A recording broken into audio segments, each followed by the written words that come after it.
So, what do you do when you want to have a little bit more oomph on your QRP radio?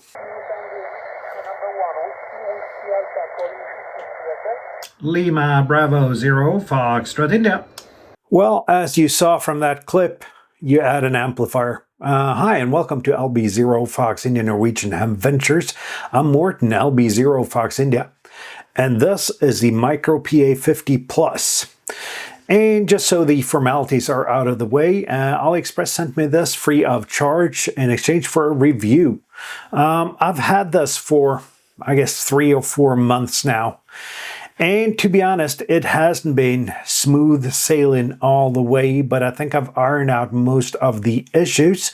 And most importantly, I do have some tips for you in order for you to iron out some of your issues with the MicroPA50. But what do you say? How about we take it over to the bench and take a look at it? And if you haven't heard about AliExpress before, it's an online marketplace where you can get pretty much anything. I will leave some discount codes over here or here, depending on how I edit this video. I'll also leave an affiliate link down below. And so, okay, I said it before, but let's get onto the bench and take a look at this thing. And if we take a look at the MicroPA50 here, it's a relatively compact box. Let's put it on the measurements on my desk here. It is 14.5 by 8 by 4 centimeters. So compact 50 watt amp. And it's compact. You can feel that when you touch it actually, that it's a lot of stuff inside here. On the front, we have a function button that controls, let's put it, a mildly confusing menu system. And on the, I'm going to show you the menu system to you as well. On the back here, we have to the radio, or from the radio to the antenna, we have a huge fan that spins up and keeps this relatively cool. We have power in, XT60 connector, and not power poles. Not too happy to see that. I'd love to have power poles in this. And we have an accessory port, which lets you control this from either an ICOM or a Yaesu radio. And of course, I've set up a little bit of a test setup here, test rig, in order to get this going. Over to the side over there, there is a radio and everything that needs to have this tested. So we're going to show you this, and we're going to show you a QSO with it. So let's go ahead and get some power on it and show you the menu system. And there's no on-off switch on it, so I'm going to plug the XT60 connector in the back here, and you'll see it turns on right away. And of course, as soon as I plug the power pole connector into it, it turns on. And I talked about the menu system, and the menu system on this is rather confusing actually. It consists of single and all the way up to 9 clicks, I think. And the menu interface depends on a couple of things. There are a lot of functions here. I'm going to show you a couple of them though, and the rest can be found in the manual, but I'm going to show you what is mostly useful. Long press, PA on or PA off, double click is the delay time here. And I pressed the wrong button here, so I'm going to double click again until I'm to 400 milliseconds.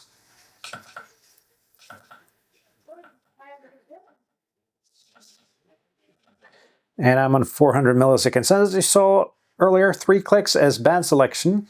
It usually finds the band from either the frequency or the control cable. But let me just show you.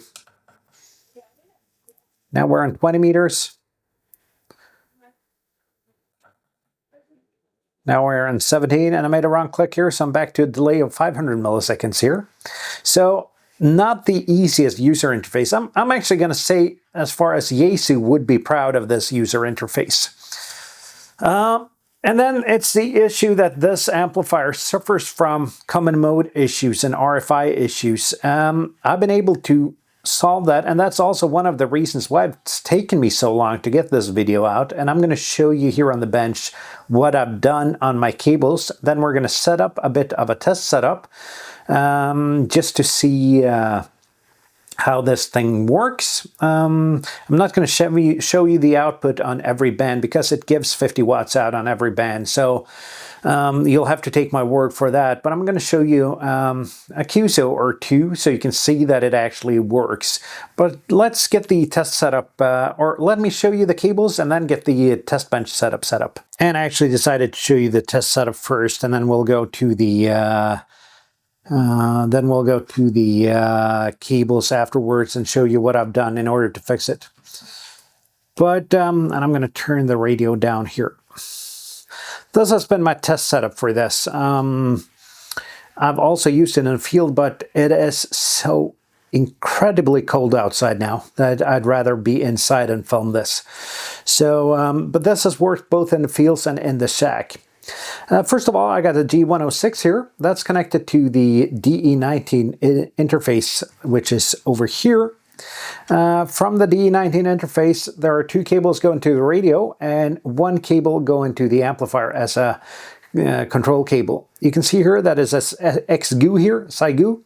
And then I have a tuner here. That's not something I'd usually use portable, but I do have some snow and ice issues with my DX Commander. So in order to test this, I actually had to use a tuner. You can see now that it's on 17 meters here. If I flip band here, it's on 15 meters. You can see it's on 12 meters, and I'm going to zoom in a little bit for you here, so it's easier to see. It's on 10 meters, 160, 80, 60, 40, 30, and 20. So you see that this works as it's supposed to do. And I have another issue with this, and you'll see that when I show my QSO clips. But that's more with the G106 than the MicroPA50. So if you have another radio, that's probably easier to solve than it is with the G106. And let me zoom into the G106 here so I can show you. Because this amplifier wants about 5 watts in.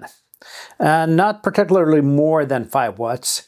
And if we go into transmit power here, we have three settings here. We have low, we have mid, and we have high. So we have no granularity on the power settings. So sometimes on some bands, especially 80 and 15, high is too high, but mid, well, only gives me about 20 watts out.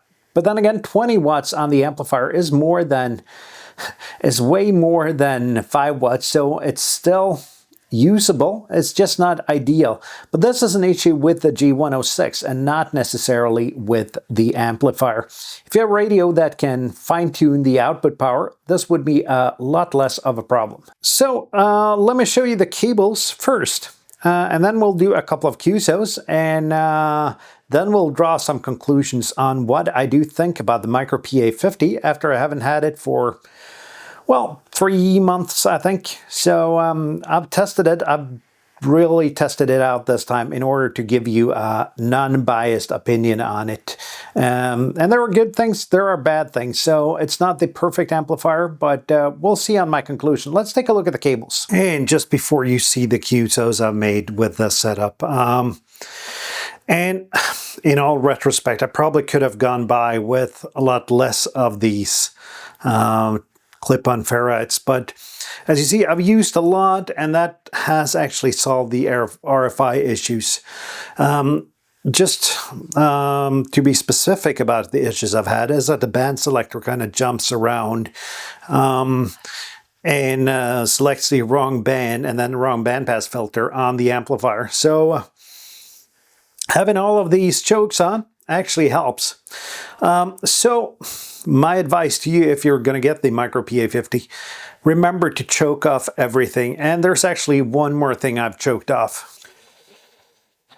And that's the power cable here. As you can see, everything is choked off. That solved the issues for me. But to be honest, it shouldn't be this way. It is fixable. but it's not ideal. Let's put it that way. Now let's go on to the QSOs, and we'll be back in the studio for a quick conclusion on this amplifier. Lima Bravo 0, Fox India. Lima Bravo 0, Fox India. Lima Bravo 0. Lima Bravo 0, Florida, Italy. Florida, Italy. Thank you. 59. Thank you. 59 here as well. 73s. 73. 2 of that. Whiskey Alpha. Lima Bravo 0, Fox India. Lima Bravo 0, Foxtrot India. 59. Thank you. 5 and 7. 57 in Norway. 73s. Thank you. So the important question you got to ask yourself after having a look at what I've done with the MicroPA50 is it worth buying? And it is a compact 50 watt package. I did have some issues, as I talked about, with common mode currents and some RFI issues. As you saw, I solved that by choking off pretty much anything. After I did that, this thing has been relatively flawless, except for, well, as you also saw, the ability the lack of ability on the G106 to do the output power in steps. So you're kind of in some bands stuck with either about 20 watts or overdriving the PA. Well, that's not the MicroPA50's fault. That's the radio I'm driving it with. So can't complain on that. But I really think this adds some level of extra oomph in case you want to have a little bit more power than 100 watts, but you want a compact package. So while I can't give this MicroPA50 2 thumbs up, I can give it 1 thumb up. And as I said, there's an affiliate link down below in case you want to get it. It's certainly going to be an addition to what I call my QRP Plus kit, and I've shown that in another video, so you've probably already seen that. If not, go ahead and take a look at my channel. I'll also leave one of the links that pops up somewhere around here at the end of the video to that video. And I guess that's it for now. If you watched this far, like the video, thumbs up please. If you watched this far and disliked the video, thumbs down. That also gives me an indicator if you like the video or not. And do consider subscribing. I noticed that a lot of the people that are watching my videos aren't subscribed, so I'd love to see more of you on my subscriber list. There are also memberships down below in case you want to support the channel, and you can use the affiliate links. That'll also give me a little bit of a cut. That's it for now. I'll see you down the bands. I'll see you in my next video. 7-3, my friends.